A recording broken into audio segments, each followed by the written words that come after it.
जाई ना कमाए पिया डर लागे हमके हंसलस बंगाल वाली सखी के बलम के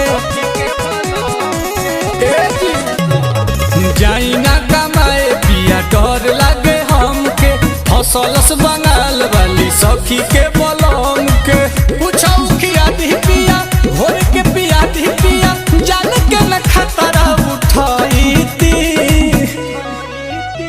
अरे बहरा